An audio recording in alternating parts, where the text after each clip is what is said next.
Hi, this is Whitney for Weddings Done Well, and here are 5 tips to think about when you're trying to decide what the look and feel of your wedding are going to be. Tip number 1, when I was a wedding coordinator, I actually used to do a video every year where I would talk about what I anticipated to be the upcoming trends of the new year. And I'm not doing that anymore, and here's why. I actually don't think weddings should be trendy. I don't think we should be talking about trends. I mean, obviously, if someone has a really cool idea, something that hasn't been thought of before, technology has changed and it allows you to do something or have something at your wedding that no one's ever had before, obviously learn about it and go with it. But I'm talking about the look of your wedding. Trends are not for weddings. They are for things that are not timeless. They're for things like your engagement party and your bridal shower, and definitely go with the trends every year when you plan your birthday party, because you get one every year. But for your wedding, it's kind of fundamentally untrendy. It's not something that you want to love that day. It's not something that you want to love that year. It's something that you want to love forever. So I don't recommend opening up Martha Stewart or The Knot or any wedding magazine to find out what the Pantone color of the year is, or to find out what's hot in the world of prints, because those are gonna go just as quickly as they come in, and you really don't wanna have that sting of looking at your wedding album and having to explain to people younger than you that that was like so cool back in your day. You wanna look at your wedding album the day after your wedding and in 50 years and love it just as much. So what should you be thinking about instead of thinking about trends? Well, I actually really like to advise couples to think about how they decorate their home when they think about how they'd like to decorate their wedding. And the reason for that is your home is usually kind of an evolution of your style. Chances are you don't buy furnishings every time you buy a new apartment or move into a new apartment or buy a new home. These pieces have probably come with you and they've grown with you over time. And the pieces that haven't stood the test of time probably aren't there anymore. And the things that you love and the things that make you comfortable, the things that feel like home and the things that really express you well are probably the things that have stuck around. Also, if you and your future wife or husband-to-be already live together, then you've probably already kind of combined your styles and your looks and have compromised on what is going to be a reflection of you two as a couple. And continuing with that thought of decorating like your home, when you talk to interior designers or people that are helping you try to create a look that's going to stand the test of time, they often advise that you stick with basics. Your foundations are in the basic color palette. Like neutrals are always great for things like a sofa, a rug, the things that are kind of more high-priced items that you're probably not gonna buy very frequently.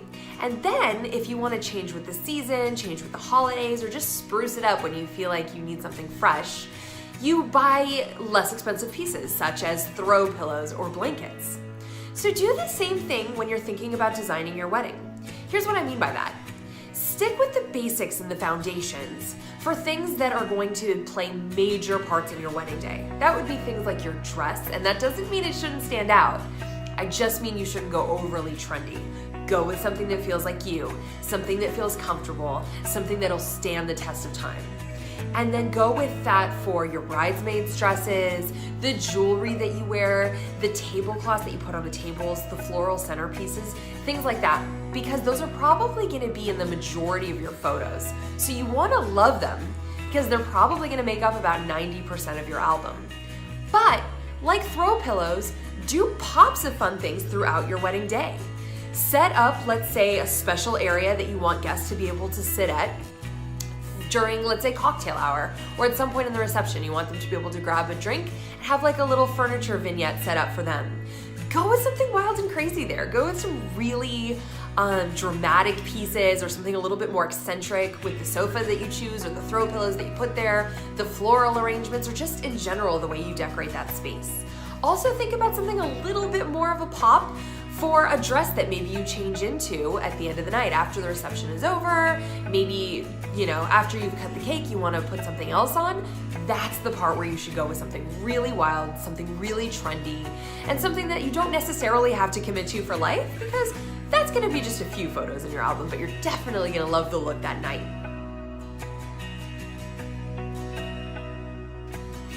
Tip 3.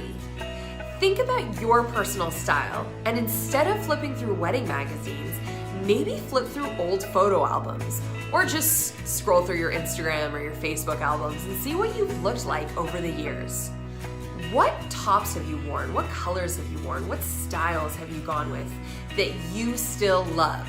Because we all have those photos where we're like, oh my goodness, what was that decision? But then we also have those photos that even though they were like 10, 15 years ago, we're like, I looked good, that was cute. I would totally wear that again. Think about why you feel that way, because it probably says a lot about your personal style and the things that really speak to you. Chances are, if you're still loving them 10 to 15 years later, you're gonna love them in another 10 to 15 years, and hopefully you're gonna love them forever. So do a little exploration of your own personal style history and see which of those looks you wanna bring to the table on your wedding day. Tip 4, work with the aesthetic that is already prominent at your venue. So what I mean by that is think about the venue you chose and have a look around. Are you loving what it looks like? Obviously, you probably do. You chose it as your venue. But don't discount the importance of loving what it looks like. Because if you go with the impression that you'll be able to just cover something up or somehow distract from this quality or this characteristic that the venue has that you're not loving, it's probably not gonna happen. So if you're getting married, let's say at a hotel, and it feels very luxurious and like high-end and shiny and chromy, then work with that. Go with that as the aesthetic of the rest of your wedding. Don't try and cover it up. Don't try and bring a garden party into that. It's not gonna work, and your guests are gonna get there and they're gonna look around and be like, this is like modern chic meets garden party, and I don't get it, like what's going on here. And you don't wanna do that. If you're getting married, let's say at like a yacht club or on a cruise ship, then I'm guessing there's gonna be a fair amount of nautical inspo. Don't just think, I'll just, cover that ship steering wheel or those pictures of sailors. It's not going to work. Go with it. If you're getting married at a yacht club or on a ship, have a nautical wedding. Rock the qualities that are already there. So I guess all that is to say, really have a look around before you commit, and make sure you like the carpet and make sure you like the wall color, because these are gonna be a big part of your wedding photos, and you wanna make sure you're gonna be able to go with them rather than try and hide them, which will not work for you.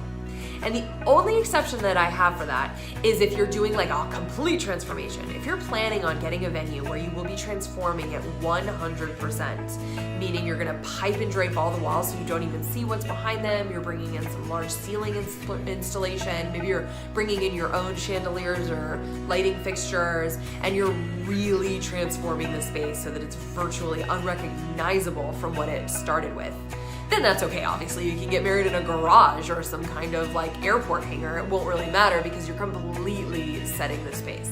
But if there is already a prominent aesthetic there, don't compete with it, go with it.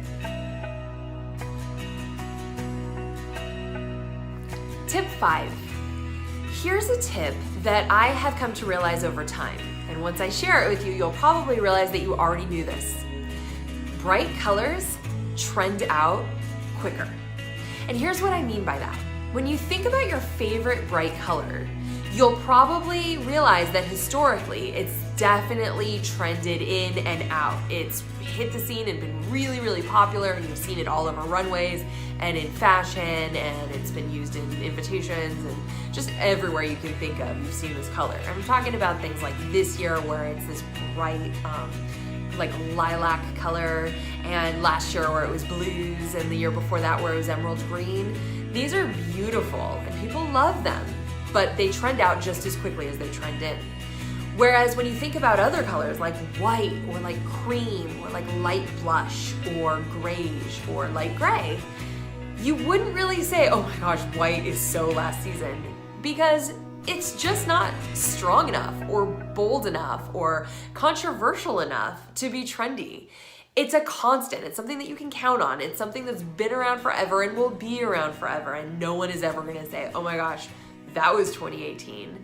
So when you think about your color palette, if you're going for a timeless look, try and lean more toward the lighter colors and maybe stay away from the brighter colors if you want to have something that'll stand the test of time. There you go, 5 tips on what to think about when you decide what the look and feel of your wedding should be. I hope those were helpful tips and I hope they gave you a lot to think about. And as always, please subscribe to my channel and don't forget to comment below. I love reading your comments and I always really appreciate them. Happy planning.